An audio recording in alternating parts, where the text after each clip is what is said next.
los Desmigus. Hoy es el primer debate que vamos a tener, esta nueva modalidad que tenemos en Desmigus, que va a ser sobre el tema de adaptaciones neuromusculares y hormonales al entrenamiento, pues que produce el entrenamiento de la fuerza.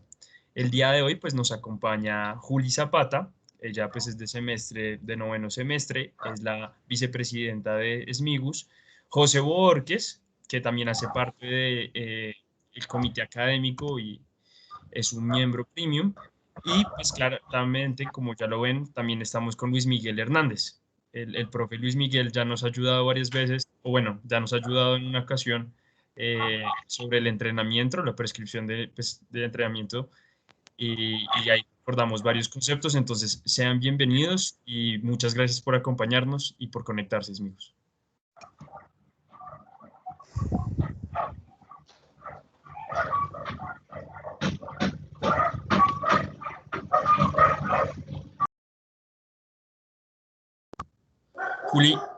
Juli, ¿estás por ahí? Sí, ya, qué pena, es que había otra persona que tenía el micrófono prendido. Perfecto. Bueno, gracias Dani por la introducción. Entonces, José, si quieres, es que espérame, sí. Listo. Ahí está cambiando. ¿Qué necesitas, Juli? ¿Que cambie la diapositiva? Sí, ya. No, antes de empezar, pues bueno, les quería decir a todos que gracias, que espero que hayan descansado en esta Semana Santa. Pues hoy, bueno, esta semana, hoy y el miércoles vamos a terminar pues con el módulo de fuerza. Y el día de hoy pues les tenemos una pequeña como charla, ¿sí? Acerca pues de todas estas adaptaciones que tiene el ejercicio de la fuerza. Entonces, primero pues Luis Miguel nos va a dar unos conceptos en cuanto a la parte deportiva de todo el ejercicio de la fuerza para hacer un repaso y luego vamos a entrar en tema de lo que son la parte, digamos, de la salud, de cómo eso beneficiaría en la parte de la salud. Entonces, pues le doy la palabra a Luis Miguel, él es el que va a empezar la charla. Esperamos que la disfruten y pues al final de la charla le recibimos todas sus preguntas. Bueno, Juliana, muchas gracias por la introducción. Al grupo de ustedes, de nuevo, feliz de estar aquí. Compartir estos espacios, como ya les había dicho la vez pasada, para mí es muy gratificante. Creo definitivamente que estos espacios promueven la salud, en este caso de forma preventiva. Y pues hoy el día vamos a hablar de un tema que me gusta mucho. Primero porque vamos a hablar sobre fuerza, es lo que más me gusta entrenar. Y segundo, porque la vamos a enfocar al final, como muy bien lo dijo Juliana, a unas adaptaciones que a ustedes les va a interesar muchísimo en términos de salud, porque va a tener una gran relación con el desarrollo de varias patologías de carácter crónico. Entonces, nada, empecemos y avancemos en esta temática. Ustedes seguramente ya han revisado varios conceptos. Cuando tuvimos la primera charla solamente revisamos algunos generales sobre el entrenamiento y hoy nos vamos a enfocar en una capacidad física. Pero como vamos a direccionarla hacia la salud, me toca hacer una pequeña definición y una pequeña diferenciación de este concepto en torno a la salud, ¿vale? Entonces, lo primero que tengo que decirles es que el ejercicio físico como estímulo es un estímulo de carácter estresante. ¿Bien? Normalmente a uno no le indican este concepto del ejercicio. Y es supremamente interesante porque cuando uno conoce que es un estímulo de carácter estresante, se va a dar cuenta que el ejercicio va a provocar una serie de respuestas agudas para el mantenimiento de unas condiciones de homeostasis y luego unas adaptaciones crónicas que precisamente van por la línea de un mejoramiento a esas respuestas y a ese estrés que se le está sometiendo. Cuando les hago esta relación, de una vez ya les estoy indicando de algo que va a hablar Juliana y va a hablar José, que es precisamente unas adaptaciones similares al estrés. La gran diferencia es que este estrés va a tener unas condiciones de gradualidad, e incluso va a tener unas condiciones de control, que a la larga lo que hacen es mejorar el estado de nuestro cuerpo. Esos conceptos nosotros los revisamos desde el entrenamiento como el proceso de supercompensación y adaptación. Seguramente se acuerdan del síndrome de adaptación que va ligado a esto que les estoy hablando. Cuando uno habla de ejercicio físico para la salud, no se le puede olvidar entonces esto, que es un estímulo de carácter estresante. ¿Listo? Estresante. Ahora bien, nos toca hablar de fuerza, nos toca definir qué es esta vaina y nos toca sobre todo ver esas adaptaciones a nivel neural y hormonal de este tipo de manifestación de una capacidad física. Entonces, cuando hablamos de fuerza, tenemos que hacer una gran división, muchachos, porque en términos fisiológicos, uno podría decir que lo único que existe es una contracción muscular, que va a formar una tensión que va a repercutir sobre ciertos tejidos del cuerpo. Y no más, no hay nada más allá. Eso es todo en fisiología, es una contracción muscular, es una formación de puentes cruzados de unas proteínas contráctiles y ya está. Lo que sucede es que la expresión y la manifestación de esa contracción muscular se puede dar de múltiples formas. Y esas múltiples formas, a nosotros los que estudiamos este campo del ejercicio físico, nos permite entender las diferencias entre algo y algo diferente. En este caso, la fuerza como tal sería vista desde dos puntos de vista. Uno fisiológico, que ya lo dije, es simplemente una contracción muscular que va a formar determinada tensión. Y dos, que esa tensión al final va a vencer un cuerpo o lo va a acelerar. Eso sería desde el punto de vista mecánico. ¿Listo?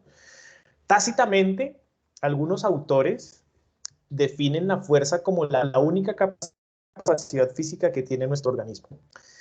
Prácticamente, o en la práctica, uno divide las capacidades físicas de acuerdo al impacto que tenga sobre ciertos sistemas.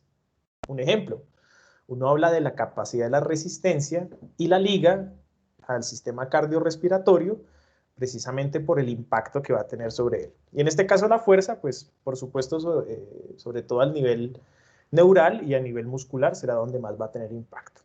Entonces recuerden eso porque en salud uno trata de ver el panorama un poco más simple y no se complica tanto con unas 9 o 10 derivaciones que hay por allá de las manifestaciones de la tensión muscular, reactiva balística, cíclica y bueno, un poco de cosas, fásica. Bueno, aquí no, aquí es tensión ocurrida por una contracción muscular. El desarrollo de esta capacidad física como tal va a tener unos determinantes y va a tener unos condicionantes. ¿Qué quiere decir? Va a tener algunos factores y algunos componentes que la van a potenciar o asimismo la van a disminuir en su expresión. ¿Listo? Entonces, lo primero que uno tiene que tener en cuenta acá es la arquitectura del músculo. Seguramente ustedes tienen muy grabado en esa parte de anatomía cómo está conformado un músculo, cómo se divide el tejido conectivo, cómo va formando unas diferentes componentes en él. Pero esa arquitectura va mucho más allá. Van a haber tipos de músculos de acuerdo a su forma, van a haber orientaciones de las fibras musculares y los fascículos, y todo eso al final va a repercutir en el desarrollo de la fuerza. Por ejemplo, un músculo multipenado técnicamente puede producir más fuerza que un músculo plano o un músculo fusiforme. Entonces, esa arquitectura definitivamente condiciona y determina la cantidad de tensión que puede provocar una contracción muscular en un grupo muscular definido. ¿Listo? Resulta que el músculo y su estructura y su arquitectura, sí, definitivamente determinan y condicionan la fuerza. Pero otros tejidos, en este caso tejidos conectivos como el tendón, son también un factor determinante a la hora de esa producción de la fuerza. ¿Por qué? Porque el tendón lo que hace básicamente es acumular energía y transmitirla hacia una serie de palancas que se van a formar gracias a las articulaciones y los huesos. Entonces, para entender fácilmente, un tendón es como un resorte, un caucho más bien. Y ese caucho, cuanto más rígido sea y más acumulación de fuerza pueda tener, mayor explosividad y liberación de la misma va a ser. Por ende, un tendón condiciona y determina en este caso el desarrollo de la fuerza. Si quieren profundizar un poquito en este tema, pueden buscar sobre el stiffness muscular y cómo ese stiffness de forma aguda se puede modificar por medio de los estiramientos o de ejercicios de tipo balístico y cómo de forma crónica se va a aumentar precisamente por el trabajo de fuerza máxima. ¿Listo? Que de eso hablaremos un poco más adelante. Ustedes también deben conocer que las fibras musculares tienen una clasificación. De hecho, hay varios tipos de fibras musculares. Nosotros las clasificamos básicamente en 3 para entender sus funciones más generales. Y dentro de esas 3 clasificaciones, las que uno considera blancas, que serían las tipo 2, tanto A como X, serán las que van a producir mayor cantidad de fuerza. No solamente por un carácter de tipo estructural, por un tamaño de la propia fibra, sino también por unas condiciones funcionales. En este caso, las neuronas que inervan estas fibras son mucho más grandes y el potencial de acción que pueden generar son mucho más fuertes. Adicional, pues tienen más enzimas de tipo glucolítico, lo que les da una ventaja en términos de producción energética mucho más rápida. Lo último que tendríamos que tener en cuenta dentro de estas condicionantes y determinantes será precisamente el sistema nervioso. El sistema nervioso es un gran protagonista dentro del desarrollo de la fuerza. De hecho, gracias a él es donde se van a dar las mejores y las más iniciales adaptaciones al entrenamiento. ¿Listo? ¿De qué va a depender? Pues del reclutamiento, de la sincronía, del disparo que puedan generar estas neuronas y por consiguiente desencadenar una contracción muscular. Y allí ligado a ello, pues va a haber una también coordinación, tanto del propio músculo, en términos de contraerse, como de grupos musculares cercanos, tanto para desactivarse, por decirlo de alguna manera, o permitir que los otros se contraigan, como de músculos que faciliten esa contracción en términos de ayuda. Bueno, entonces esa coordinación inter e intramuscular también es súper importantísima como un determinante del desarrollo de la fuerza. Y les dejo ahí al final la fatiga.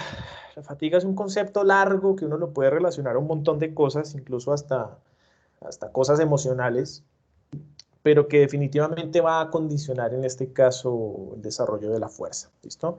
Cuando hablamos de fatiga, por ejemplo, dada por un descenso de los sustratos energéticos involucrados en la contracción, pues obviamente el desarrollo de la misma se va a afectar. ¿Listo? Estos serían a nivel general esos condicionantes y determinantes de esta capacidad física. Ahora, ¿cómo clasificamos la capacidad? ¿Cómo la vamos a analizar? Entonces, uno tiene 2 vías aquí fáciles para tomar. Primera, de acuerdo a la actividad del músculo, uno puede clasificar la fuerza, que Juliana más adelante les va a hablar de ello. Entonces, la puede clasificar de forma dinámica o estática. De forma dinámica es sencillo, es básicamente cuando el segmento se acorta y los extremos se acercan hacia la línea media del cuerpo. ¿Listo? Ahí hay un movimiento, hay un desplazamiento de segmentos corporales y un acortamiento de la longitud muscular. Eso sería dinámico. Y estático, por el otro lado, pues sería una formación de puentes cruzados, una formación de tensión, incluso un desplazamiento de algunos tejidos elásticos, en este caso el tendón, pero sin una variabilidad del segmento corporal. O sea, se forma fuerza, se forma tensión, sin presentar, entre comillas, pues un movimiento que usted pueda observar, ¿no? El movimiento se quedaría por allá en lo microscópico en la célula muscular. Esa es la clasificación que tal vez más nos interesa en términos de salud, entre considerar algo dinámico y algo estático. Pero también hay otra clasificación que sería interesante que revisáramos, que sería de acuerdo a su manifestación. Y aquí se las resumí en 3 básicas, que sería la fuerza máxima, que estaría determinada por en este caso, la resistencia externa máxima a vencer en términos de kilogramos. La fuerza explosiva, que sería vencer una gran resistencia externa en el menor tiempo posible, produciendo la mayor cantidad de fuerza.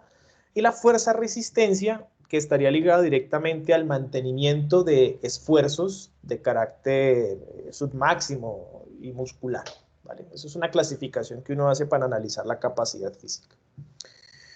Y que es interesante que la conozcan porque en términos de salud, uno normalmente se va a quedar abajo en fuerza de resistencia. ¿Listo? Ya lo explosivo, lo máximo, eso va más hacia el deporte y hacia, de pronto, adaptaciones más a nivel incluso estético, podría uno jugar con esos valores, ¿vale? Todo eso que estamos viendo aquí se puede medir de acuerdo a unos test físicos particulares y desde allí pues se programará para su entrenamiento, ¿vale? Pero por ahora dejemos en resistencia lo que nos interesa. Aquí ya para finalizar, déjenme avanzar un poquitico.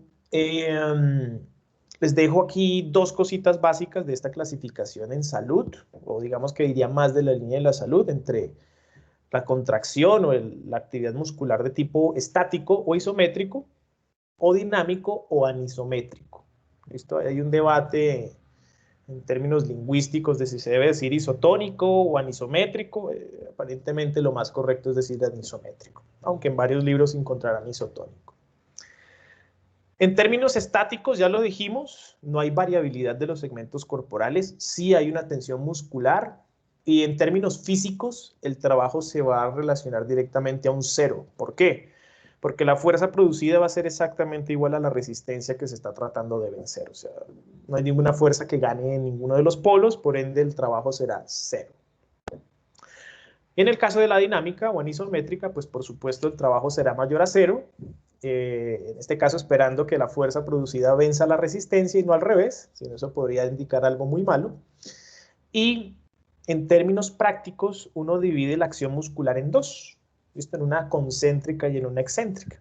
Básicamente la concéntrica cuando hay un acortamiento de la longitud del músculo y excéntrica cuando hay un estiramiento o elongación del mismo.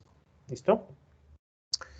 Teniendo en cuenta estos conceptos básicos, vamos entonces a comenzar a revisar junto con Juliana y José algunas de las respuestas agudas, algunas respuestas subagudas y algunas adaptaciones crónicas, tanto del entrenamiento de la fuerza como simplemente de hacer fuerza. ¿Listo? Por aquí les voy a dar así una visión global para que las vayamos viendo de forma más individualizada y mucho más profunda. Entonces, por aquí hay unas pequeñas adaptaciones al ejercicio físico de carácter hormonal.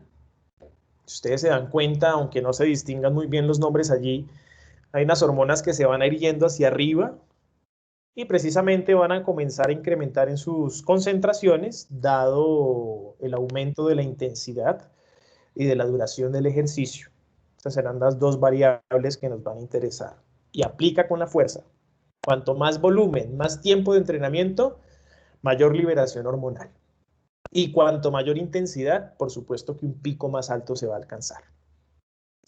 Y finalmente, en términos crónicos, que eso lo van a hablar más adelante los compañeros, pues vamos a tener unas adaptaciones muy significativas, dando inicio a unas adaptaciones de tipo neural.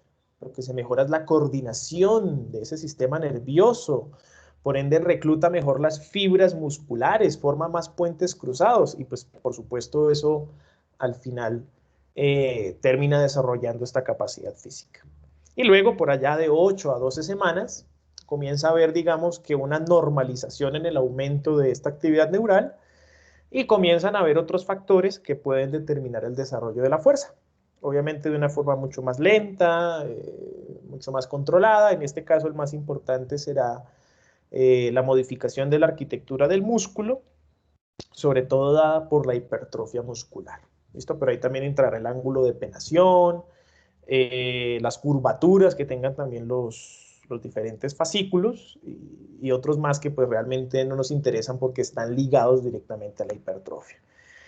Y por allá al final les dejo el abrebocas de lo que vamos a hablar al final, que es precisamente su relación con algún proceso muy, muy interesante, que es nuestra función inmune, nuestra función inmunológica.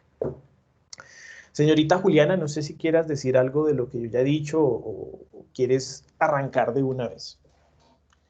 Gracias, Luis. No, pues arranquemos de una vez. Ya nos diste todos los conceptos más importantes para entenderlo, entonces pues voy a empezar. Entonces, el entrenamiento de la fuerza, digamos que a largo plazo y a corto plazo nos puede, digamos, mostrar ciertas cosas en los músculos. Entonces, lo primero es que aumenta la activación de los músculos agonistas, esto más importante, eso lo voy a decir más adelante, es muy importante. También reduce la coactivación de los antagonistas y esto nos va a permitir que haya una mejor producción neta en la fuerza de los agonistas. Y también mejora la coactivación de los sinergistas. Antes de seguir, pues es importante que todo está ligado, entonces digamos, estas adaptaciones también se dan gracias pues, a las adaptaciones neuronales que se van a dar por el ejercicio de la fuerza. Entonces, digamos, lo que va a pasar a nivel general es que va a haber unos receptores sensoriales y cuando la persona empiece a hacer el ejercicio de la fuerza, va a haber una coactivación antagonista por la vía aferente. Esto va a dar estímulos a nivel cortical y a nivel medular que van a seguir, pues digamos, por decirlo así, como está ahí en la charla, perdón, en la gráfica, como un círculo vicioso que a largo plazo va a tener cambios específicos en la activación neural e hipertrofia muscular selectiva. Esto de la hipertrofia pues no lo vamos a tocar en la charla porque ya en la anterior charla nuestro compañero Juan Pedro nos explicó cómo eran los mecanismos de hipertrofia, entonces en esta charla no se va a mencionar. Y ya pues digamos como más específicamente, estos cambios específicos en la actividad neuronal y la hipertrofia van a dar incrementos específicos en la fuerza máxima y en la fuerza explosiva. Entonces, importante, hay que recordar que la fuerza durante la acción muscular se encuentra modulada por dos cosas principalmente, que es el número de unidades motoras reclutadas y la frecuencia de estimulación. Entonces, esto para medir, digamos, las adaptaciones neuronales se pueden dar por medio o se pueden medir por medio de una electromiografía. Puede ser por aguja, de superficie, cualquier tipo de electromiografía te puede medir la actividad eléctrica muscular y pues al medir la actividad eléctrica muscular estamos mirando las adaptaciones neurales. Entonces, digamos, la intensidad de la señal que se refleja en la electromiografía nos está dando de forma indirecta la actividad eléctrica muscular y esta, a su vez, se relaciona con el número de unidades motoras reclutadas. Entonces, es muy importante que en las primeras semanas hay un aumento de la activación de la musculatura agonista y o cambios de los patrones de activación de la musculatura antagonista. También hay aumentos en la activación nerviosa de las unidades motoras, lo que muestra la importancia de las adaptaciones neurales inducidas por el entrenamiento explosivo. Entonces, el entrenamiento explosivo, como ya lo explicó Luis Miguel, pues también es un entrenamiento de alto impacto, por decirlo así. Entonces, digamos, cuando la persona pues, hace saltos, estos aumentos estas adaptaciones se pueden ver reflejadas. Y, digamos, lo más importante es que la activación de los antagonistas y la reducción en la coactivación de los antagonistas permiten una estabilidad a largo plazo de la articulación y esto también a corto plazo va a generar un gasto energético que, digamos, más adelante cuando veamos patologías crónicas como la diabetes, que pues, digamos, José nos va a dar un abrebocas, patologías cardiovasculares, pues esto nos puede explicar por qué este tipo de entrenamiento nos podría mejorar de forma crónica pues estas patologías. Entonces, ahora hablando de la fuerza isométrica y la fuerza dinámica, de forma aguda puede permitir los siguientes cambios. Entonces, aumenta el sistema nervioso simpático. Entonces, esto pues más adelante también lo va a explicar José a mayor profundidad y pues en la parte del sistema inmune es muy importante porque se van a liberar pues hormonas como la noradrenalina y la adrenalina que no a largo plazo o bueno, de forma aguda van a hacer ciertas adaptaciones o ciertos cambios en el sistema inmune y pues además esto también nos quiere decir que a mayor intensidad y a mayor duración de la actividad pues se va a liberar más de estas hormonas. Listo, entonces también hay, se aumenta la frecuencia y la velocidad del disparo que genera la contracción muscular. Entonces digamos que de forma aguda las repeticiones, tantas repeticiones en el ejercicio de la fuerza, va a hacer que esta fuerza se vea más reflejada en ese momento o sea, en ese momento agudo que se está haciendo el ejercicio. También se va a aumentar la presión sistólica, esto es muy importante, también porque, digamos, al aumentarse la presión arterial sistólica, también, pues, ciertos ejercicios, más que todos los ejercicios que involucren la fuerza isométrica, pueden estar contraindicados en pacientes con enfermedades cardiovasculares como la hipertensión. También cuando se realizan las contracciones a intensidades máximas y submáximas, existe una oclusión venosa momentánea en los músculos trabajados, entonces eso también pues, estaría contraindicado en pacientes que tengan hipertensión, enfermedades cardiovasculares que puedan predisponerlos a que pues, se les suba más la tensión. Y digamos, pues también de forma aguda, en el momento en que se esté haciendo el ejercicio, pues va a haber un aumento de la temperatura, la frecuencia cardíaca y la frecuencia respiratoria.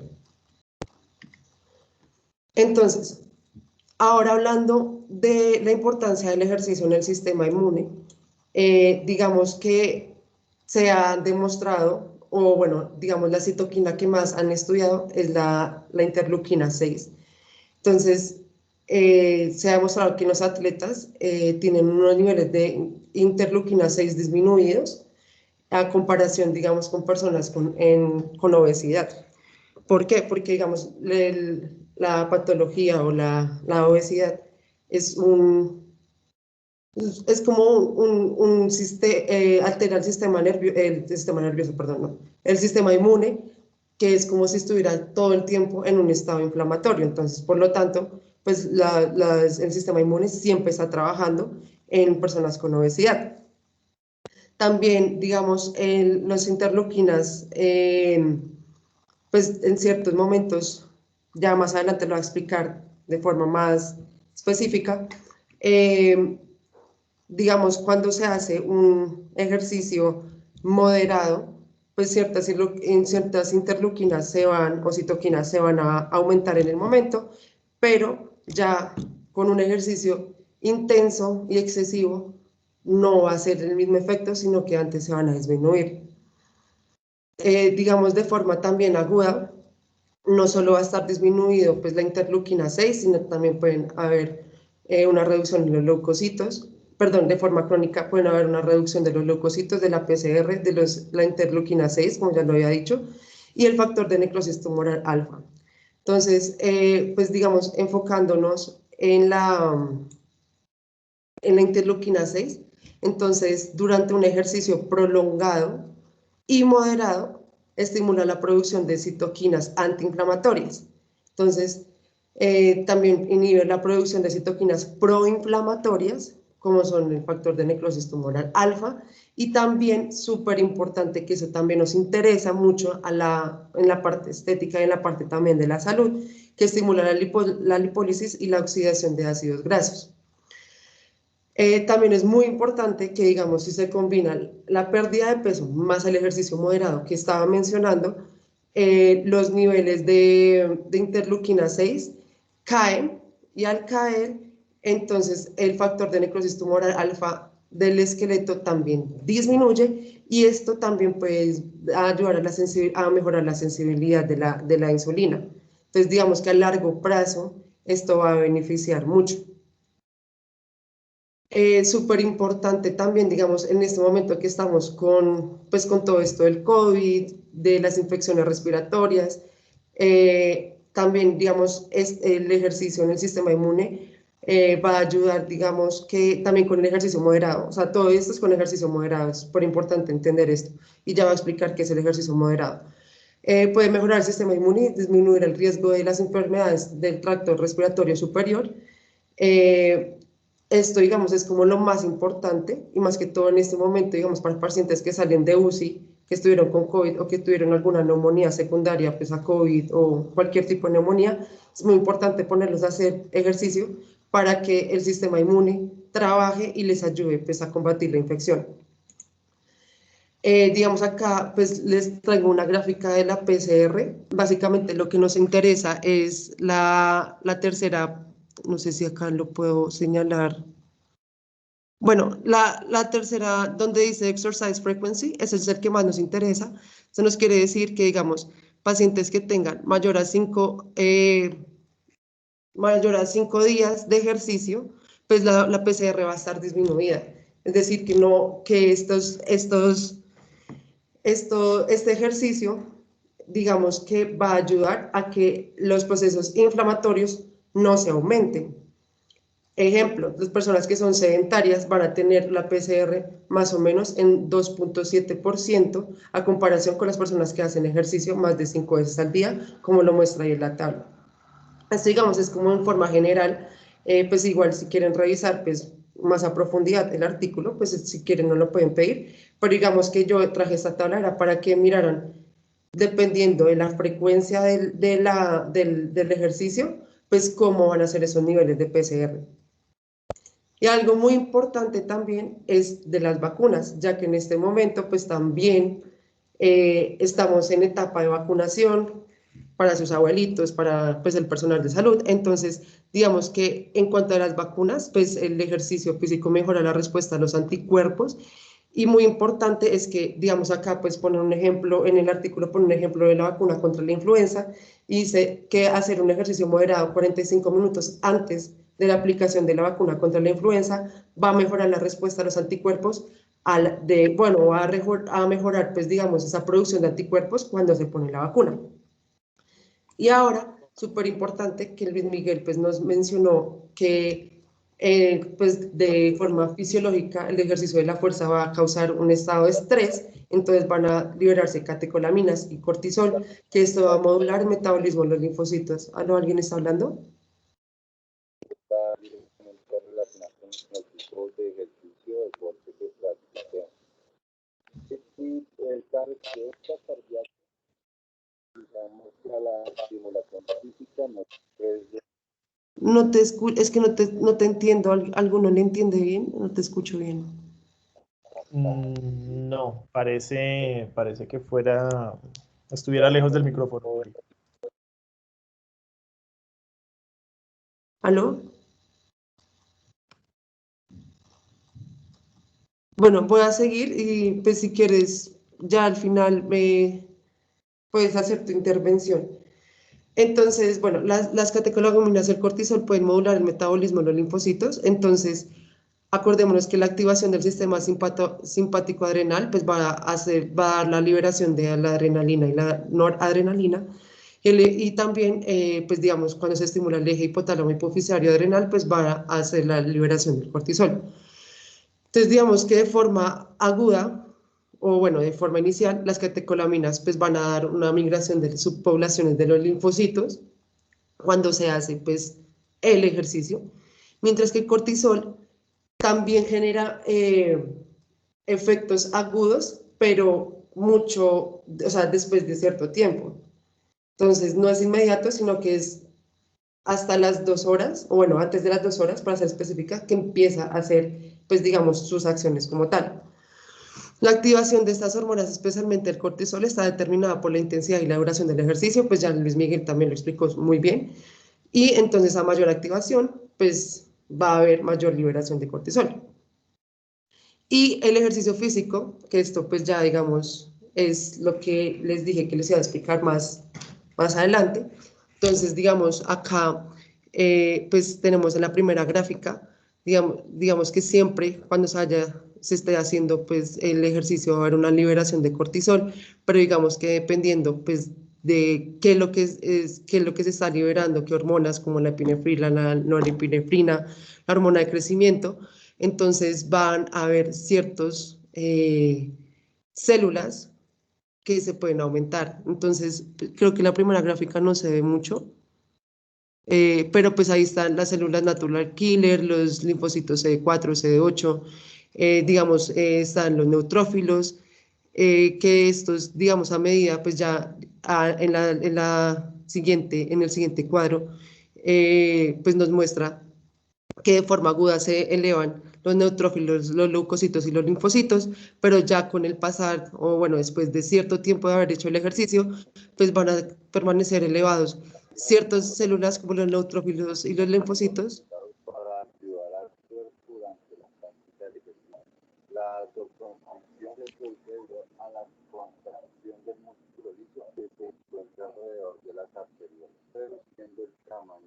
Es el micrófono de Luz Alejandra Ovalle, el que creo que tiene alguna No sé si quieras, interferencia. exacto, no, creo que está hablando la charla, pero no se alcanza a escuchar bien qué es lo que está diciendo. Yo escuché en el fondo una voz de alguien como si estuviera en clase. Bueno, Sí. entonces, seguiré. Entonces, estaba que ya, digamos, después de cierto tiempo, los linfocitos pues disminuyen, pero los neutrófilos y los leucocitos siguen aumentados. Entonces, cuando hablamos de un ejercicio físico moderado, es cuando el VO2 máximo está al menor al 60%. Entonces, hay un aumento en la respuesta inmune, los leucocitos y los linfocitos T, B, natural killer y monocitos, pues son los que van a ayudar en el sentido de que si se está combatiendo pues alguna infección, pues van a ayudar a combatir la infección y ellos, digamos, que van a estar como la primera línea de defensa. Mientras que si se hace un ejercicio extenuante, que es mayor al 65% de la VO2 máxima, mayor a una hora, o sea, un ejercicio con de una VO2 máxima mayor a 65% y que esto se esté haciendo mayor a una hora, disminuye la respuesta de estas células y además disminuye la respuesta de una de las inmunoglobulinas que son pues, importantes en el cuerpo, que es la inmunoglobulina A.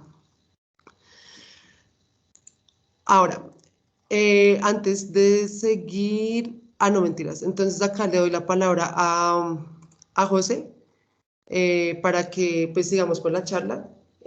Acuérdense que a lo último pues nosotros les responderemos todas las preguntas.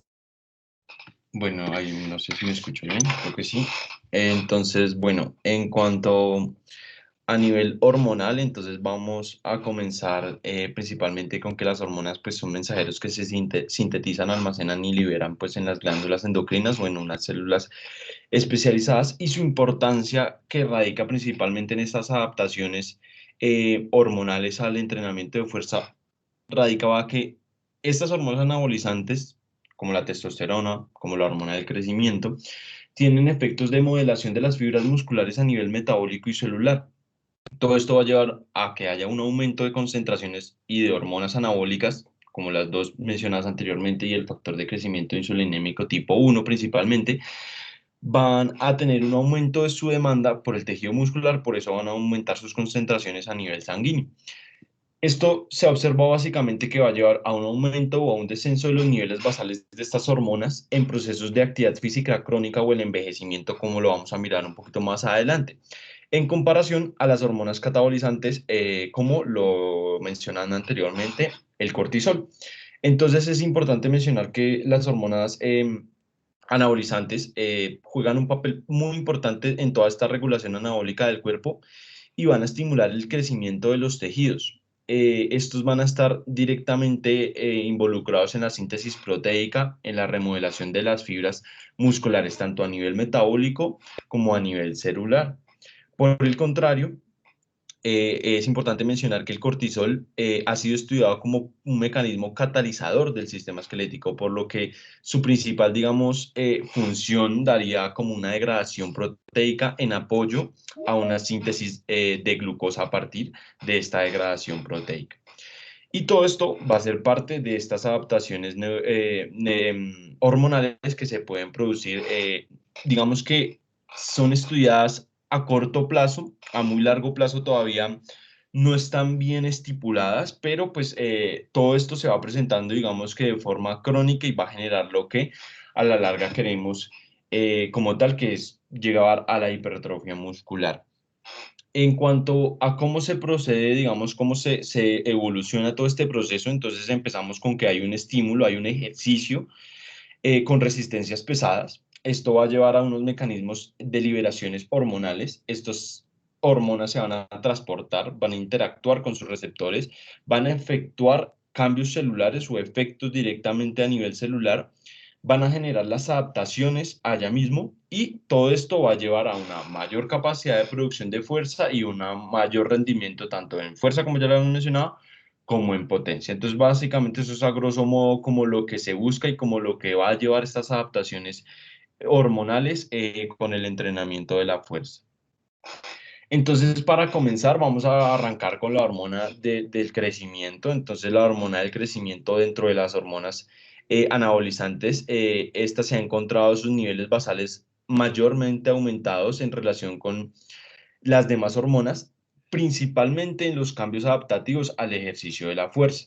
Esta hormona, cabe recordar que es importante principalmente en el crecimiento, sobre todo a nivel de los infantes, pero juega un papel trascendental acá en todas estas adaptaciones hormonales que se van a presentar.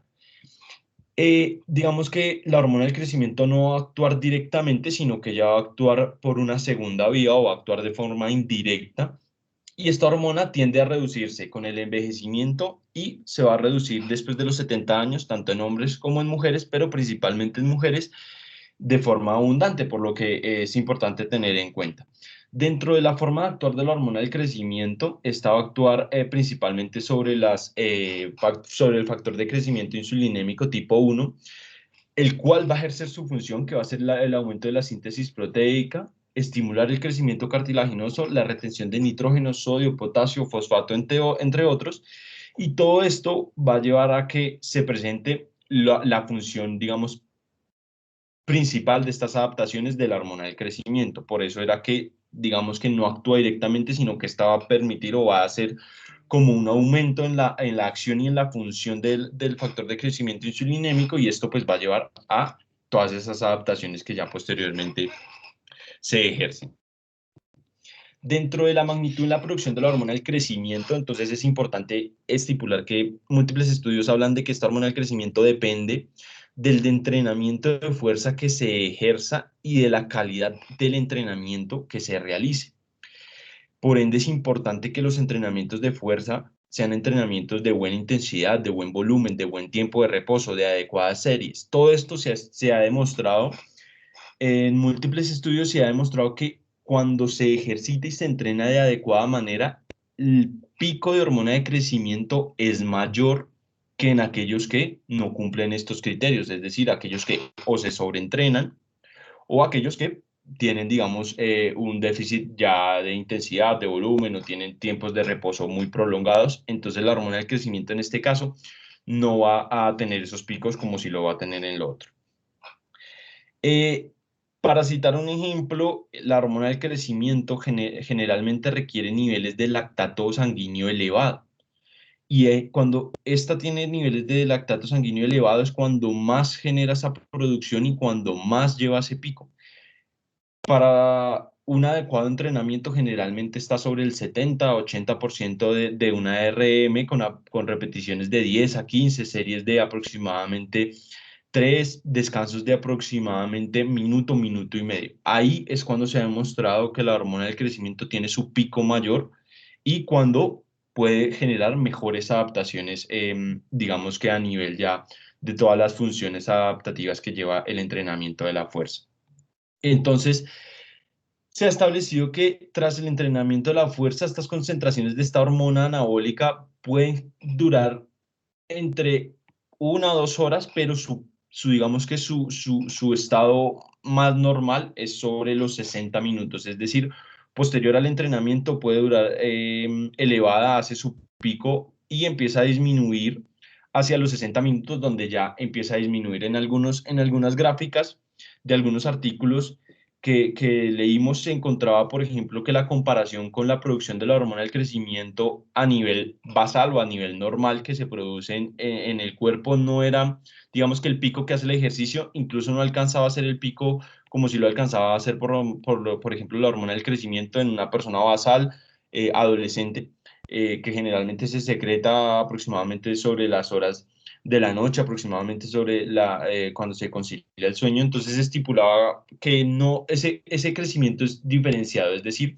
que no siempre que se entrene con la hormona, que se entrene con el entrenamiento de fuerza, la hormona del crecimiento va a generar picos más elevados, y a nivel crónico no se ha estipulado que haya un aumento en sus niveles basales.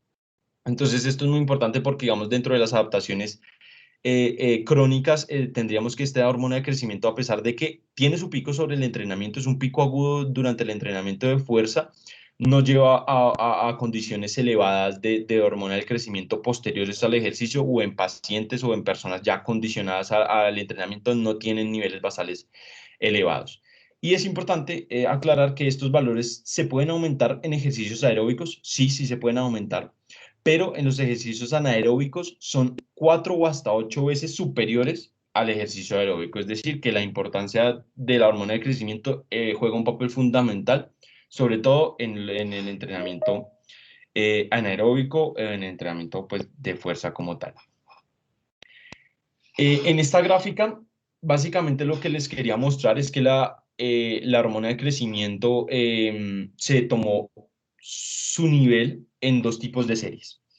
Los 2 tipos de series estipulan 5 repeticiones con 3 minutos de descanso y 5 repeticiones con 1 minuto de descanso. Esa es la serie 1. La serie 2 tomó 10 repeticiones con 1 minuto de descanso y 10 repeticiones con 3 minutos de descanso. Todo esto se vio correlacionado también a su vez con mayores niveles de lactato, que se encontró que en aquellas que tenían 10 repeticiones y 1 minuto de descanso, los picos que hacía de hormona del crecimiento eran mayores sobre los otros tipos de entrenamiento. Como pueden ver en la gráfica a la mano derecha, la crucecita más alta llega a un pico aproximado de 16 hacia 20 más o menos. Eso fue el entrenamiento que tuvo 10 repeticiones y 1 minuto de descanso, y fue cuando más se encontró la hormona de crecimiento aumentada. En comparación, por ejemplo, a 5 repeticiones, a pesar de que mantiene 1 minuto de descanso, su pico más alto pudo llegar aproximadamente sobre los 10. ¿Sí? Entonces esto muestra, como les explicaba anteriormente, que es muy importante el entrenamiento en la producción de esta hormona de crecimiento de forma aguda en el entrenamiento. Es decir, se debe entrenar adecuadamente para que este pico de hormona de crecimiento sea mejor y por ende lleva mejores condiciones adaptativas como tal.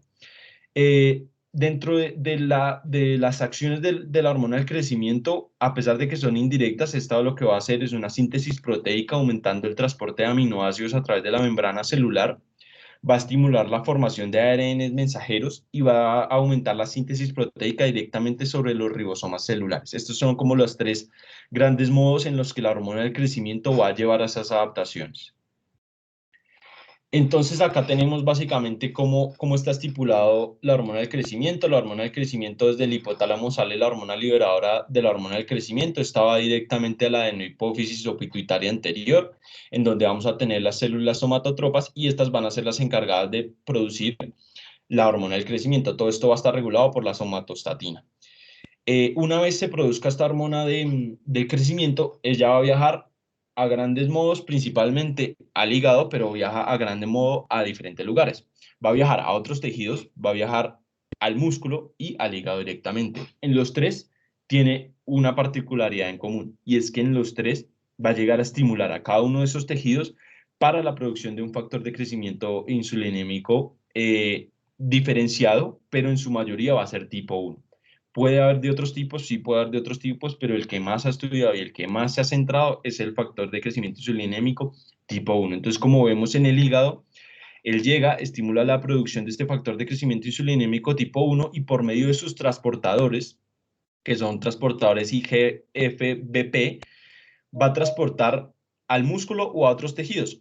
Y adicionalmente, esta directamente también va un pedacito a estimular al músculo para la producción del mismo factor de crecimiento insulinémico tipo 1, que se puede diferenciar en varios isotipos, que ya lo veremos más adelante, y a otros tejidos, como por ejemplo el tejido cerebral, en donde también va a tener importantes funciones que ya más adelante les contaré.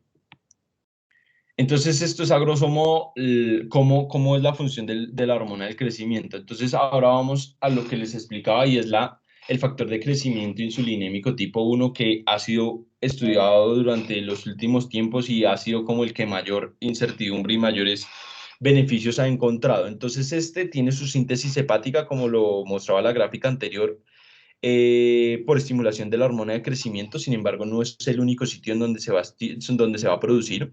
Sus niveles van a estar influenciados por las acciones acciones de la nutrición, de la insulina y de la hormona del crecimiento, y es importante en la regulación de la producción de la hormona del crecimiento, es decir, esta es una, digamos que también a su vez permite mayor producción de la hormona del crecimiento, o sea, es como una regulación entre ellas mismas que se tienen, y solo viaja 1% a nivel sanguíneo. El restante 99% viaja ligado a sus proteínas transportadoras. En el cuadro que ven inferior derecho de sus pantallas, lo que les quería mostrar es más o menos cómo un paciente, por ejemplo, del grupo A con hepatopatía tiene unos niveles séricos disminuidos del factor de crecimiento insulinémico comparado con el grupo B que no tiene una hepatopatía. Esto muestra, no solo que pues, puede ser un medidor de la función hepática, sino que también, digamos que sacándolo de ese contexto, es importante, digamos que ha sido o ha tomado relevancia en múltiples factores, por ejemplo, o ha sido estudiado, por ejemplo, para medir niveles de desnutrición, ya que como se lo estipulaba en el punto número 2, sus acciones también derivan mucho de procesos de nutrición. Entonces, esto, pues digamos que se ha estimulado y se ha estudiado a largo plazo, pero digamos que a largo plazo no se ha encontrado alguna asociación directa del factor de crecimiento insulinémico, pero por ejemplo, en un estudio en donde se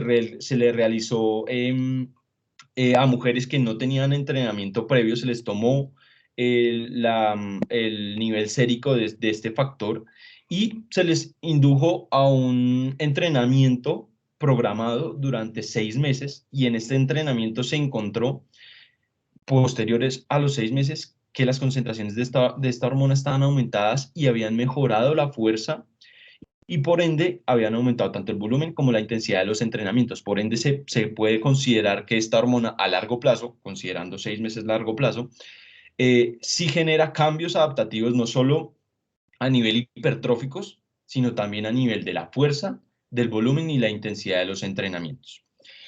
Como les decía, esto tiene unos receptores que son los IGF-BP.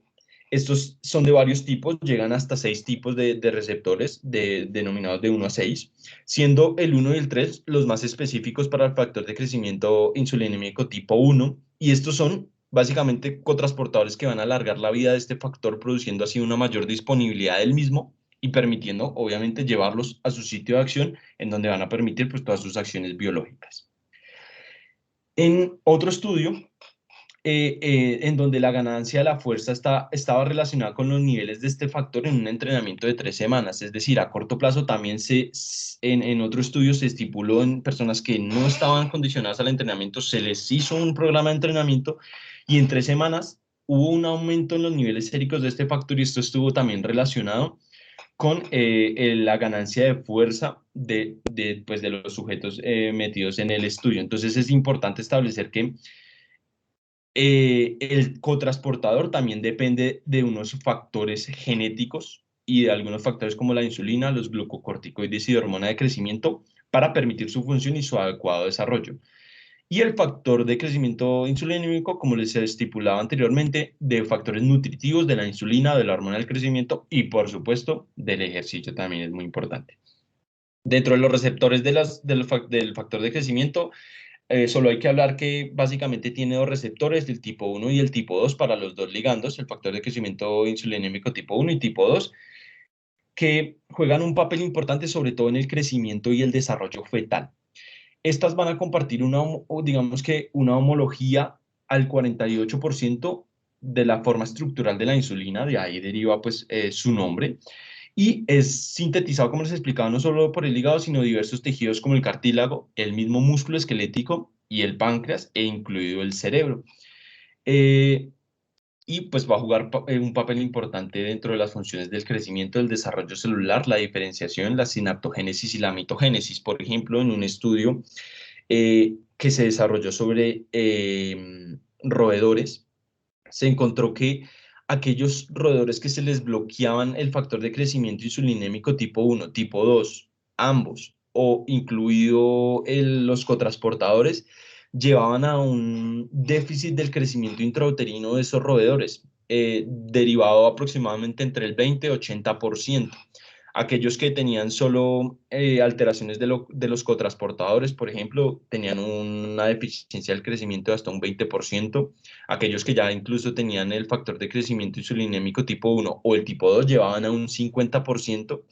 Y a los que se les bloqueaba completamente tanto el factor de crecimiento insulinémico tipo 1 como tipo 2, como los cotransportadores, llevaban a un déficit del crecimiento intrauterino de hasta el 80%, obviamente incompatible con la vida. Por lo que estas, digamos que factores de crecimiento juegan un papel fundamental en el crecimiento de todos los tejidos del cuerpo, sobre todo a crecimiento intrauterino, pero el tipo 1 ha sido el que más se le ha demostrado acciones similares en la vida adulta comparado con el factor de crecimiento insulinémico tipo 2, que todavía no se le ha encontrado una función viable en la vida adulta, por ende queda muy relegado, pocos estudios y queda muy como centrado sobre todo a nivel intrauterino. Entonces, es importante que estos van a generar, digamos que van a participar en toda esta respuesta y todo este daño tisular que se genera sobre el músculo.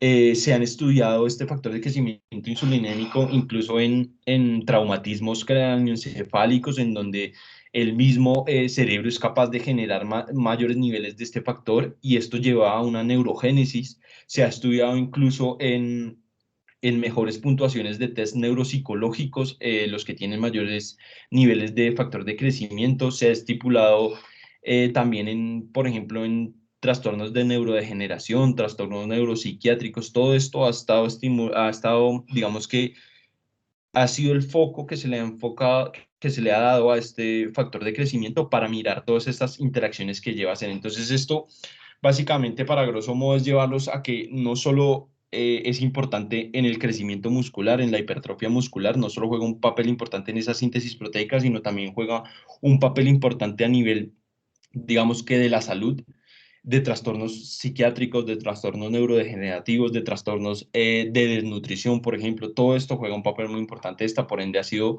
pues de múltiples estudios. Ya centrándonos en la charla como tal, en a nivel muscular, va a estimular la proliferación y diferenciación de los mioblastos in vitro, así como de la síntesis proteica, como les venía contando, lo que lleva pues a jugar un papel muy importante en toda esta síntesis proteica de hipertrofia muscular. Entonces acá básicamente lo que tenemos es que este factor de crecimiento tiene importantes funciones sobre diferentes órganos, incluido el hueso, pero a nivel plasmático se va a sintetizar en el hígado, va a llevar a su pico más alto a la pubertad y esto va a generar que su llegada al músculo se generen dos isoformas. Estas dos isoformas son la tipo 1EA y la tipo 2EB, la tipo 1EB, perdón, que se conocen como la tipo 1EA es la muscular y la tipo 1EB se conoce como el factor de crecimiento mecánico. Estas van a jugar un papel muy importante en el daño muscular y en la sobrecarga muscular es cuando se van a producir, cuando se genera todo ese daño muscular es cuando ellas empiezan a producirse directamente en el músculo y estas isoformas van a generar todo ese cambio en la hipertrofia muscular que van a llevar principalmente a una proliferación de las células satélite y a una diferenciación de los miotúbulos. Entonces, como vemos en el sarcolema, en la gráfica por acción del factor de crecimiento, esta va a haber una diferenciación de estas células satélite. Estas células satélite van a generar toda esa mitosis y posteriormente todos estos mioblastos van a generarse de nuevo, entonces se va a ver una diferenciación de estas células satélite a miotúbulos y todo esto se va a generar y se va a empezar a pegar a esas fibras y a la larga esto es lo que va a llevar a una condición de hipertrofia, muscular. En cuanto a la testosterona, es importante entonces pues que entra en su forma libre por medio de mecanismos de difusión a través de la membrana, va a llegar allá al citoplasma, ya se va a unir a su receptor, va a formar todo ese complejo de testosterona receptor y este complejo va a viajar directamente hacia el núcleo en donde pues va a entrar a interactuar con el ADN, va a llevar a la producción de un ARN mensajero específico y va a provocar así toda una maquinaria genética que lo único que va a buscar es toda esa síntesis proteica.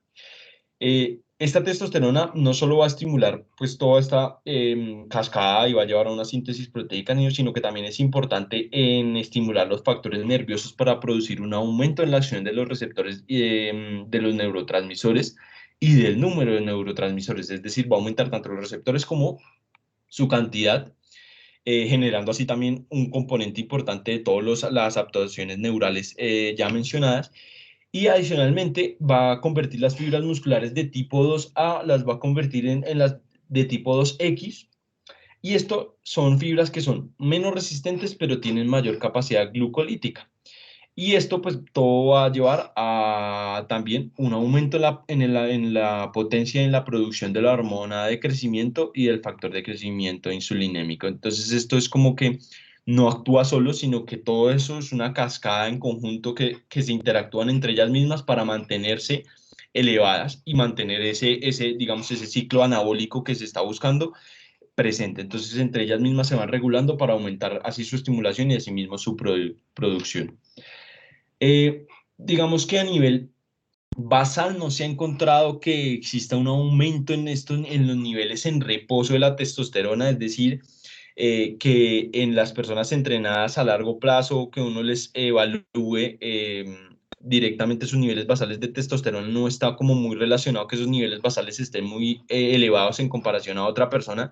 Sí puede estar levemente aumentado, como lo vamos a estipular, sobre todo, por ejemplo, como lo ven en el cuadro inferior, en donde está la testosterona total y la testosterona libre en un proceso de preentrenamiento y un proceso de postentrenamiento. Como vemos, los niveles aumentan levemente, pero aumentan, y pues su concentración también obviamente depende de la edad comparada a los 30 años con los 62 años. Entonces, digamos que no existe un rango y un específico para decir que los niveles de testosterona aumentan sí o sí, pero sí se ha encontrado que puede haber levemente aumentado los niveles, pero no son como muy relacionados entre sí. Acá vemos cómo las personas fueron llevadas a una fuerza máxima en extensión de rodilla durante 16 semanas de entrenamiento, y vemos cómo a partir de esas 16 semanas de entrenamiento los niveles de testosterona libre y testosterona total van variando según el rango. Si es un rango positivo y es un rango que va hacia el aumento, pero digamos que es variable. Como ven en los puntos van como dispersos, algunos hacen más, algunos hacen menos, entonces es muy variable. Uno pues depende obviamente del tipo de entrenamiento, de la condición física, de la edad del paciente, es decir, es muy individual como tal de cada persona. En la tabla de abajo les traigo como los niveles que se le tomó en un estudio que se le realizó a unos pacientes que se fueron sometidos a 8 semanas de entrenamiento, en donde se muestra que la testosterona total del grupo control y del grupo que fue sometido a entrenamiento, vemos cómo, a pesar de que sí hay un aumento de la testosterona total en el postentrenamiento, su disminución no es con el desentrenamiento, que fue llevado también a 8 semanas, no fue paulatino, como si de pronto la fuerza sí hubo una disminución, o tanto en la isométrica como en la isotónica. Esto muestra, digamos que aparentemente por el entrenamiento sí hay digamos que un aumento en el nivel basal de la testosterona total en este caso.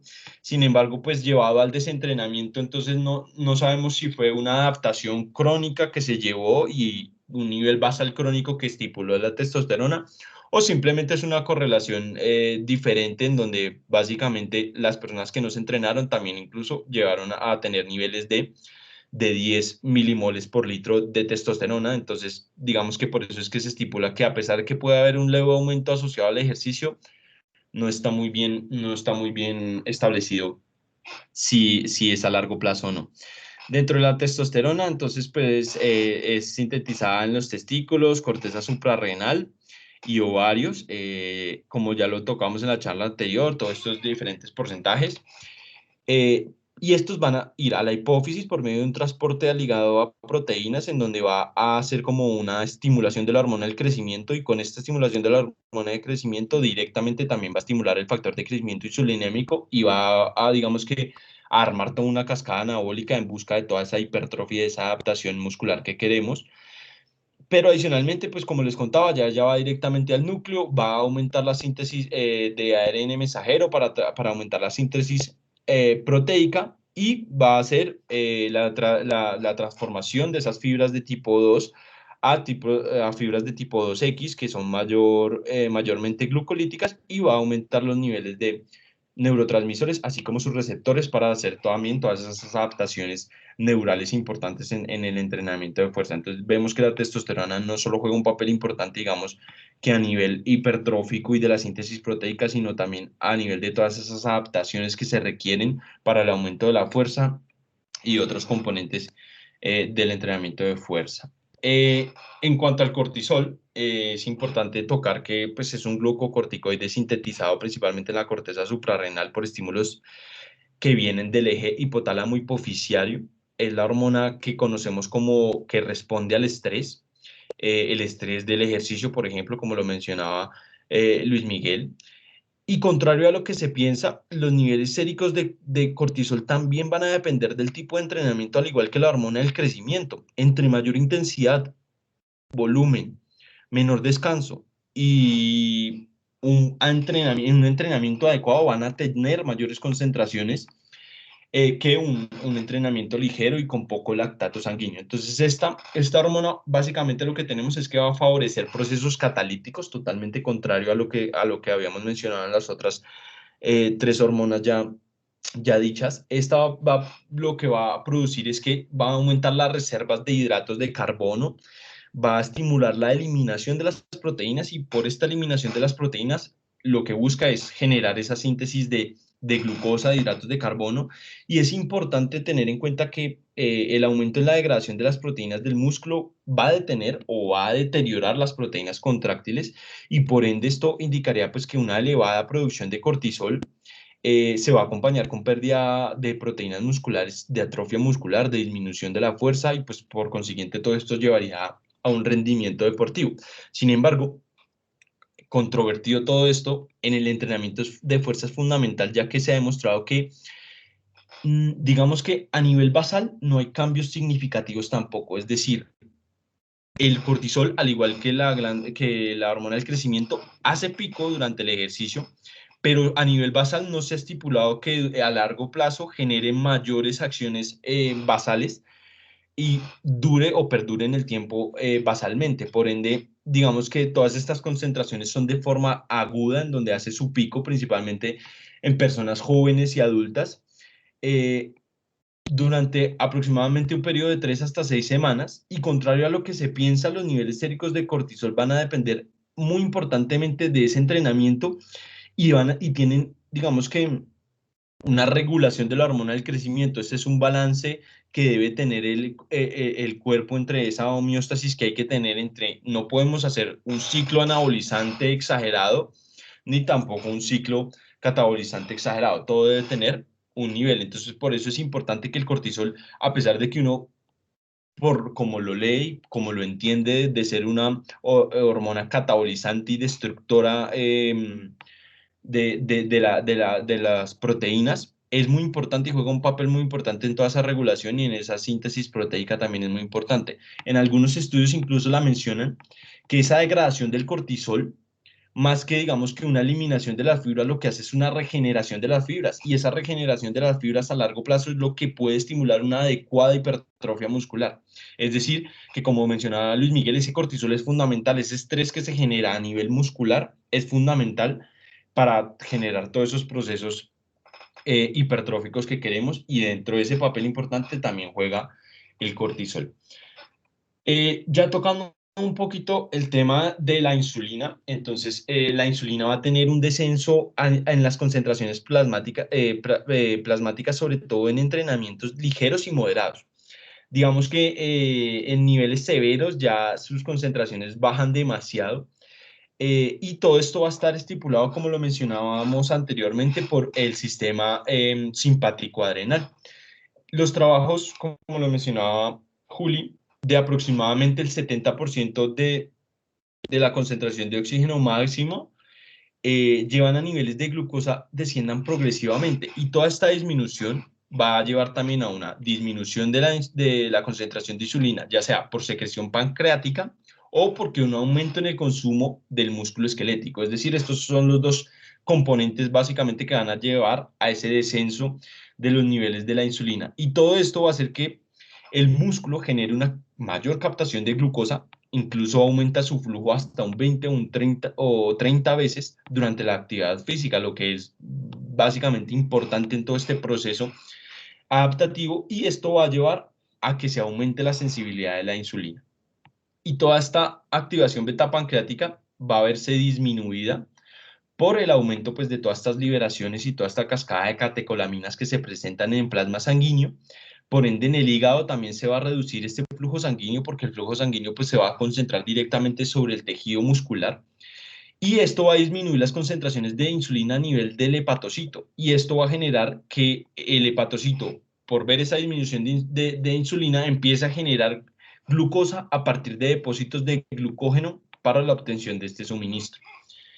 Y al final, la insulina puede hacer descensos bruscos por las catecolaminas, y esto va a llevar a que, digamos que en adaptaciones crónicas, lo que estipulaba es que digamos que en personas más entrenadas, el mayor uso de aminoácidos, de ácidos grasos, se daba por una disminución en la sensibilidad de los sujetos entrenados.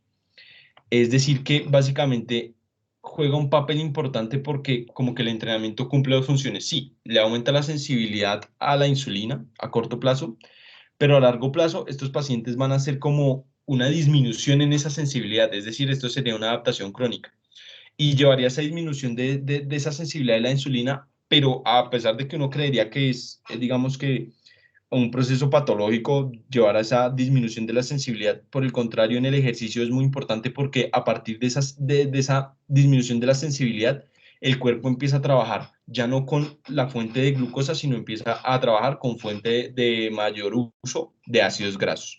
Entonces, digamos que esto lleva a una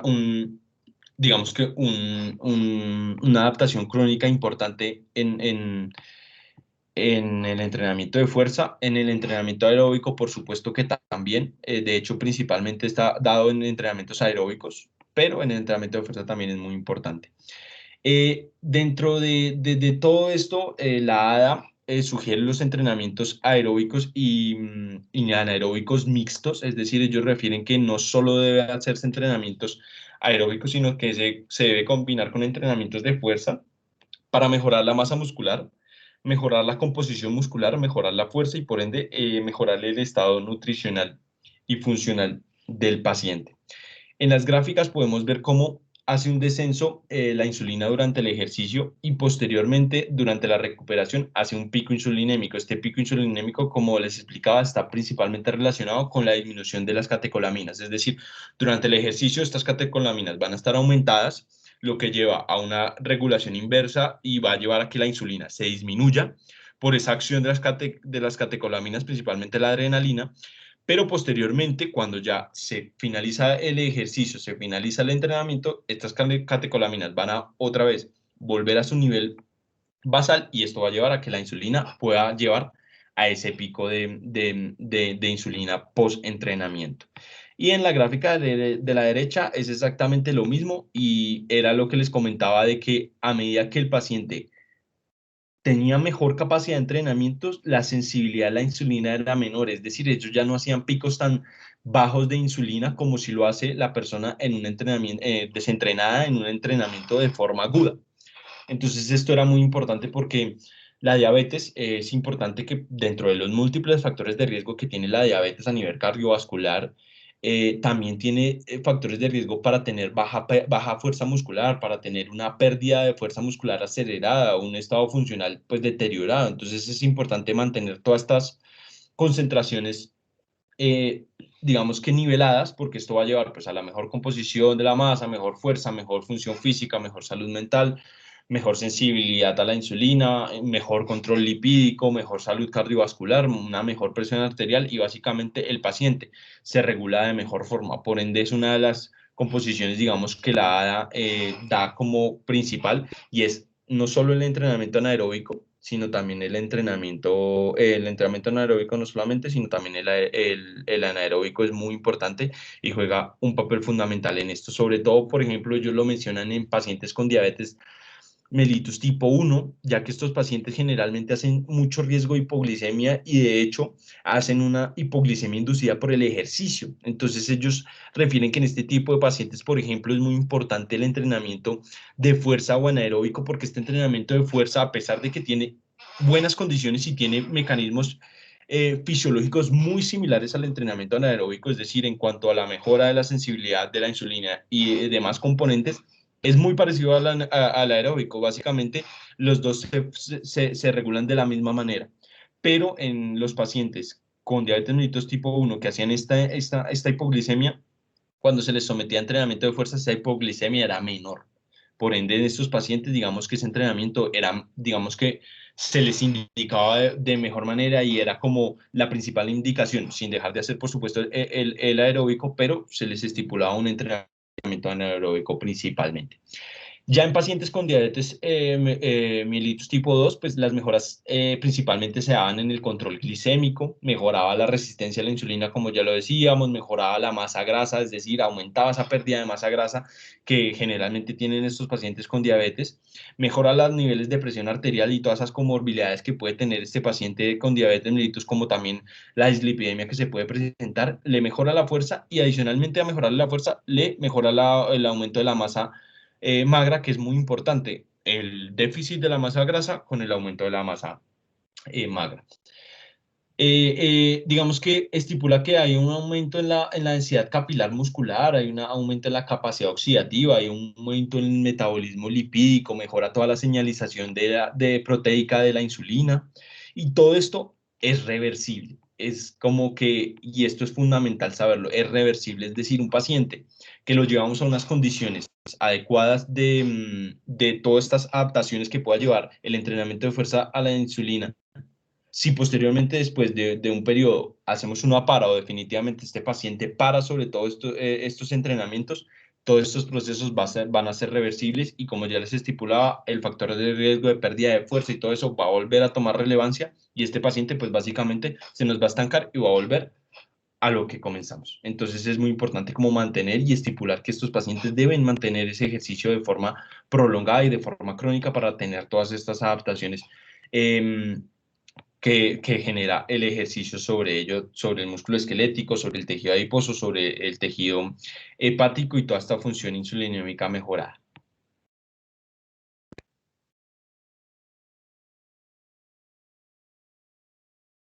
Muy bien, muy bien.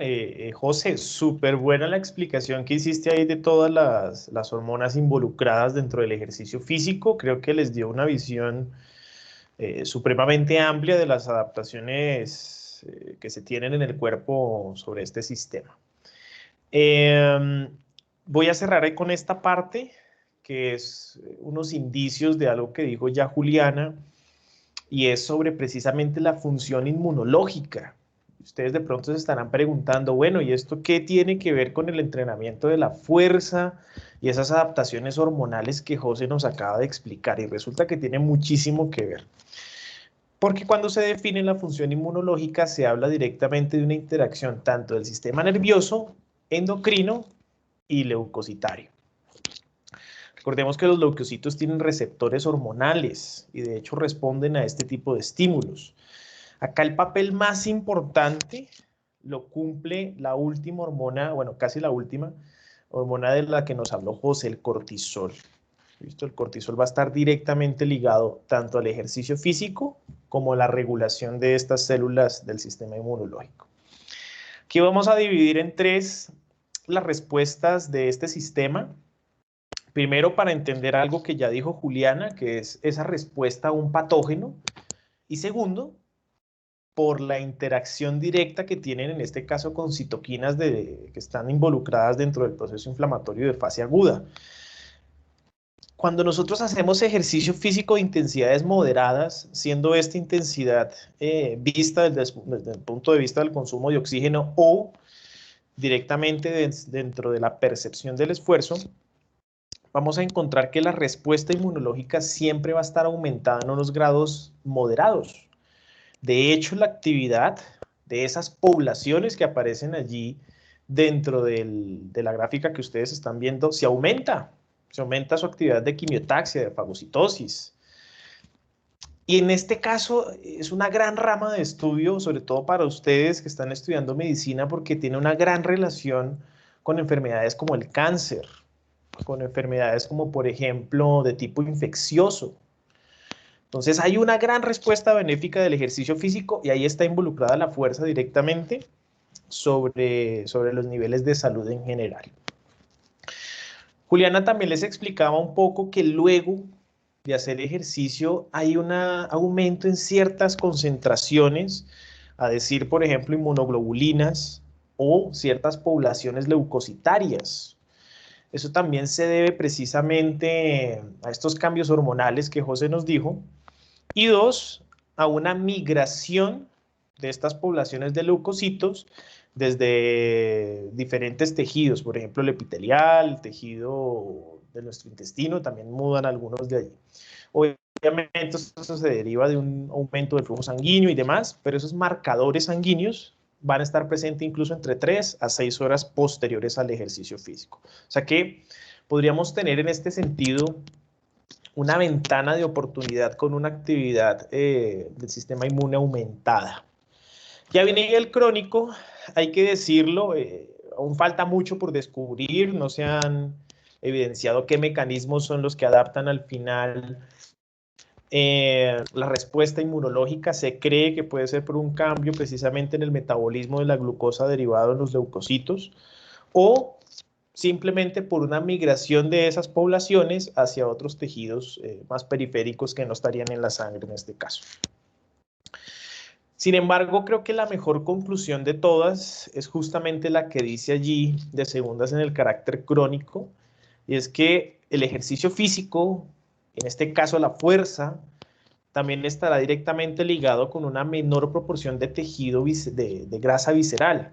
La grasa visceral, recordemos que es una grasa bastante activa en términos endocrinos, liberando una gran cantidad de factores inflamatorios, en este caso adipoquinas, como el factor de necrosis tumoral, como las interleucinas 6, en este caso proinflamatorias. Y por el contrario, el músculo esquelético tiene la facultad de liberar todas las citoquinas que van en contra, no, que disminuyen como tal los procesos inflamatorios. ¿Listo? Queríamos dejarles al final esta pequeña partecita, como un abrebocas, porque de aquí para adelante, si ustedes quieren seguir estudiando el tema de enfermedades crónicas, de cómo se pueden prevenir, tratar con el ejercicio físico, y ahí estará la fuerza, pues tendrán definitivamente un campo demasiado amplio del cual hablar. José, Juliana, no sé si tengan algo más que decir, algo más que aportar, o pasamos a la parte de preguntas. Sí, yo creo que ya podemos pasar a la parte de preguntas. No sé si alguno tiene alguna pregunta. Angie. Hola, hola Juli, hola Luis Miguel, hola José. Hola, Angie. Sí, es que tengo una pregunta respecto a la insulina. Cuando hablamos de que ya se disminuye la sensibilidad a la insulina en la parte crónica, ¿a partir de cuánto tiempo de entrenamiento? Pues no sé si hay, digamos, como unas semanas estimadas que uno pueda decir que ya la insulina empieza a hacer esos picos. Bueno, en cuanto a lo de la insulina, no lo refería como un tiempo, digamos, estipulado de decir de aquí a 6 meses se disminuye esa sensibilidad a la insulina. Lo que mencionaba era que, digamos que en los pacientes que ya llevaban tiempo entrenando, ya digamos que una persona experta en el entrenamiento que ya llevaba incluso se refería a años, es decir, que estamos hablando de un proceso que puede durar entre año, 2 años, era cuando llevaba esa, digamos que disminución de la sensibilidad a la insulina. Y hasta ese momento era cuando se generaban todos esos cambios que genera como mayor consumo de ácidos grasos por encima de la glucosa como tal. Pero un tiempo estipulado para la disminución de la sensibilidad a insulina no lo estipulado. Ahí de pronto, muchachos, aclarar algo, y es que, claro, se puede interpretar una disminución en la sensibilidad de la insulina por un mayor consumo de ácidos grasos. Sería bueno revisar la información porque lo que más se refiere es un aumento o una priorización, en este caso, de la oxidación de ácidos grasos como una adaptación al ejercicio físico. ¿Esto por qué se da? Precisamente por un aumento de la biogénesis mitocondrial. Eso que acaba de decir José está muy relacionado a un concepto que se llama la flexibilidad metabólica. Y sí, una persona con mayor capacidad física prefiere, su cuerpo prefiere oxidar ácidos grasos que glucosa para producir energía. Hay varios estudios con personas diabéticas donde se observa que, por ejemplo, cuando son sedentarias, de acuerdo al coeficiente respiratorio, hay una mayor oxidación de glucosa durante el ejercicio físico.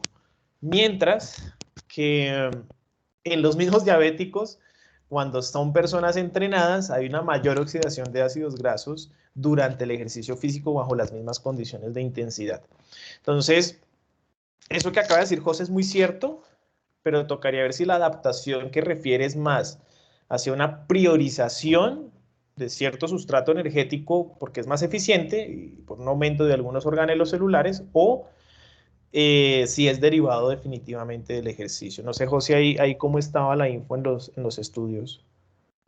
Ellos lo estipulaban como una priorización de los ácidos grasos. Sí. De los Ellos lo ácidos estipulaban grasos. más que, digamos que no era como que, por eso digamos que estipulaba que no es como que disminuya la acción o como tal la acción de la insulina, porque eso pues se llevaría incluso a un proceso patológico, sino lo que lleva es que el cuerpo prefiere esa utilización de ácidos grasos como recurso energético que la misma glucosa. Entonces ahí es donde digamos que hay una disminución de la sensibilidad de la insulina, no porque digamos, disminuya la capacidad de los receptores, sino es porque el cuerpo sí prefiere el consumo de ácidos grasos para su entrenamiento avanzado, pero eso sí obviamente lo lleva a un entrenamiento prolongado, digamos que ellos ya lo estipulan en personas ya pues de alto rendimiento principalmente.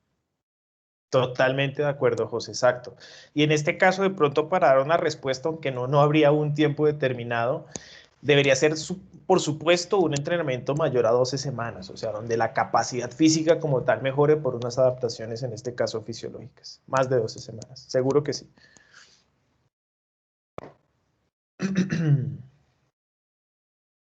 No sé si hay más preguntas, muchachos. ¿Alguno tiene otra pregunta? Pregunten. Están como callados hoy. ¿Están tímidos?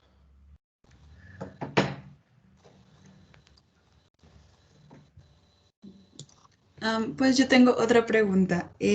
Respecto a al factor de crecimiento tipo 1, pues José también había hablado de que dependía también de la nutrición. No sé si mencionaron algo respecto a qué tipo de nutrición se hacía.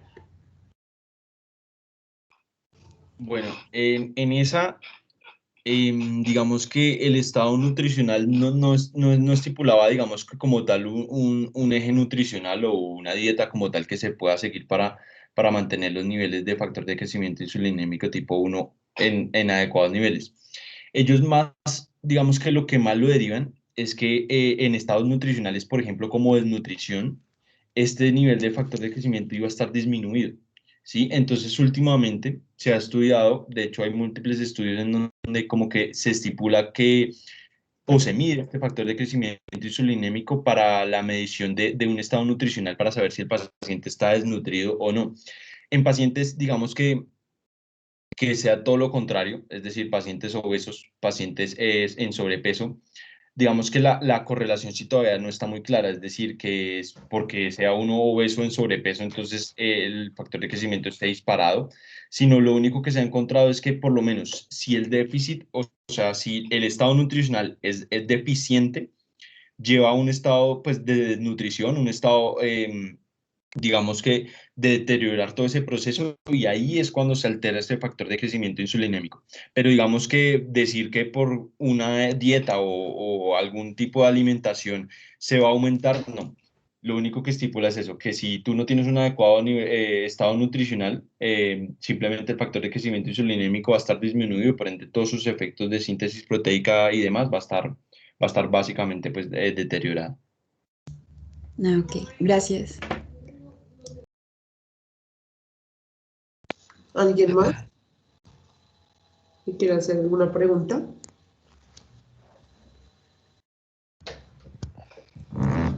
Ya todo el mundo se fue. Perdón, pues yo Ah, quiero meter un poquito de la cucharada en una cosa y con el factor de crecimiento similar a la insulina.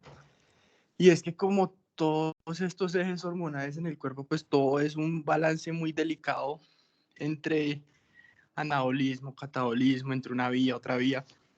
Y igual que pues en respuesta al ejercicio es muy benéfico y como veíamos también en la hipertrofia es fundamental, el exceso pues de este factor de crecimiento similar a la insulina también se asocia a muchas patologías, ¿no? Por ejemplo, cáncer y demás. Entonces, los pacientes, como ya mencionó José Daniel, que son obesos, que han tenido una alimentación, un estilo de vida sedentario y que tienen una alimentación rica en carbohidratos refinados, en azúcares y todo eso, van a presentar aumento en todos estos niveles de esta hormona, pero ya no una forma de pronto deseable o favorable como buscamos en alguien que hace ejercicio, sino muy relacionado ya con el riesgo de presentar patologías por exceso anabolismo, por así llamarlo, como en un cáncer, que es donde se produce algo de más que no es deseado. No sé si me hago entender. Ya solo pues quería como hacer ese pequeño aporte. Totalmente de acuerdo, Juan. gracias, Juan. ¿Alguien más que quiera hacer alguna pregunta?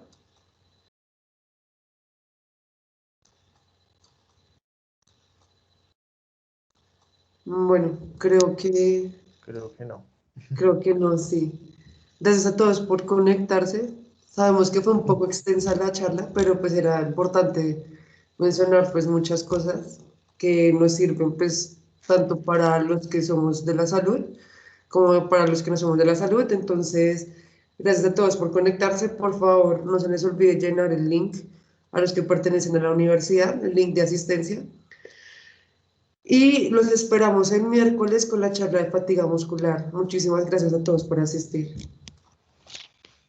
Muchachos, muchas gracias a ustedes por la invitación. Gracias, José. Gracias, Juliana. Y gracias al grupo. De verdad, muy, muy chévere el proyecto que tienen acá, como les dije la vez pasada. Y nada, ahí estaremos en contacto. Muchas gracias, doctor. Gracias. Gracias, José. Descansen.